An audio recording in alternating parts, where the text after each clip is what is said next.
Hey everybody, welcome back to another episode of GOT Outpost. I'm Jay Anthony. And I'm Drew Mathern. And today we're talking about lacing techniques for your boots. Yeah, so the biggest thing, there's so many different types of boots out there, so many different configurations of eyelets, whether they're set or hook eyelets, and everyone's feet are constructed differently. So some people, they may be perfectly comfortable with a normal lacing technique with one boot, where a different person, they need to figure out solutions for where their discomforts are, whether it's having constriction in your toe box or whether your heel is slipping. A lot of people too, especially me, I have high arches, so my bone on the top of my foot, it has a lot of pressure on the top of the boot, and it's super discomfortable for me. Or I have a lot of discomfort when I'm hiking, especially with long days. So we're gonna help you guys show a lot of different variations, and to be honest, mess around with it because there's so many different options when you're doing these lacing techniques, and you can combine a lot of different configurations to what fits you. Same thing that we really emphasize is test it in the field before you take it on an actual trip, because it may sound good, that lacing technique, but when you try it, it may be extremely discomfortable or uncomfortable, and we would hate for it to negatively affect your guys' trip. So we'll go over this. I'll do demonstration. But a lot of the different techniques we're going to show you guys are ones that Jay and I have tried in the field, and we've had good experience with. But I would say definitely try different configurations for where you're having discomfort, and we'll show you what best techniques fit those specific problems. So want to hop behind the camera? Yeah, I'll jump behind the camera and we'll get going. Cool. All right, so diving into different lacing techniques. First thing I want to go over is before you even start lacing your boot, really make sure your heel is set into the boot well. One thing I recommend doing is when you put your boot on, tap the heel in so your heel is really set into the back of the boot before you start lacing at all. The first lacing technique I'll touch on though is going to be the toe relief. So super easy technique. Basically all you do is remove all the laces from your boot and take the laces off the first set eyelets. And what that will do is provide some relief in your toe box. It's great for people that have wide feet and a wide toe box, and then also for any sort of descending down a mountain, it will help relieve some of that pressure on the front of your foot. One thing you do want to make sure though is to make sure your heel is secure into the back of the boot, because so your foot doesn't slide up to the front, and you don't want to have black toenails when you're done with your hike.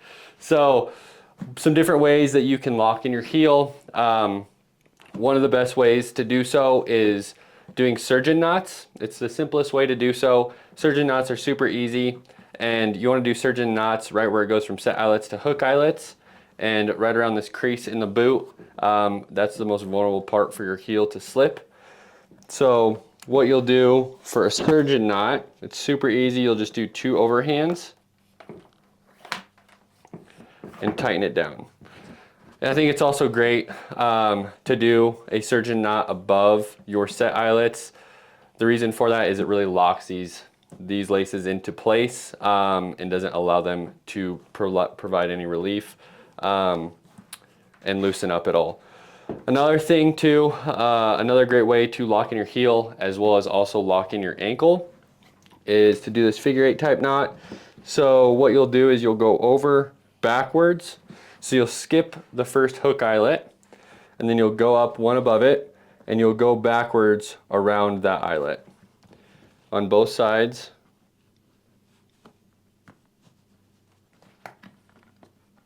It's a little finicky. And then what you'll do is you're going to weave it underneath the opposite lace on both sides.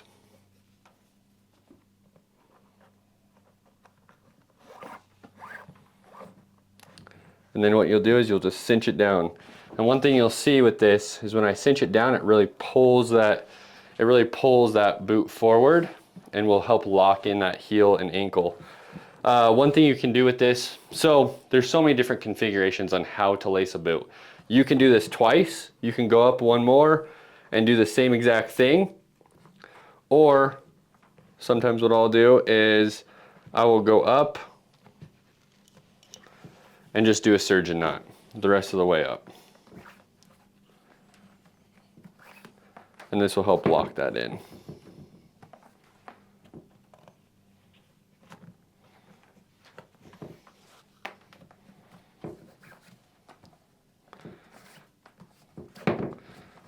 and then that'll really make sure your heel is locked in as well as your ankle.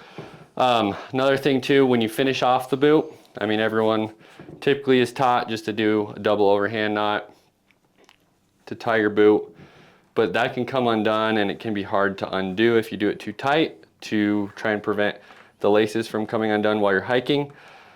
Other ways to tie it would be a double, wrap around it twice, and then loop it through underneath the bottom.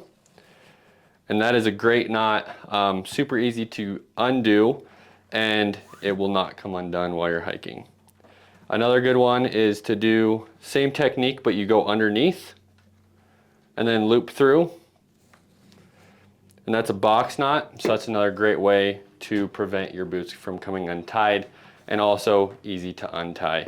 Another great lacing technique, this is one that I have to do because I have a pretty high arch and my bone on the top of my foot has a lot of pressure on the top of the boot and can be pretty uncomfortable putting long hours into hiking.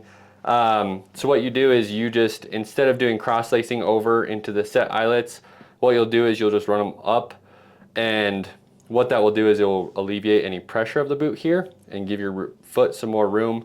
One thing I would recommend though doing at the top of that is doing a surgeon knot.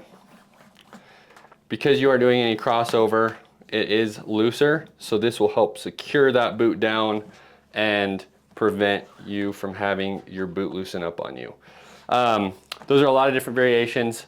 Obviously, every boot has different eyelet sets and different placements on their eyelets, different heights. So play with it, see which one is the best fit for you. One thing we highly recommend is test it in the field. Don't go on a 5-day trip and test out your different lacing techniques in the field. Test it out at home, walk around in a little bit, see what's comfortable, maybe do a mile hike and see if it's what is comfortable for you. And please like and subscribe our video and follow us along on our next episodes.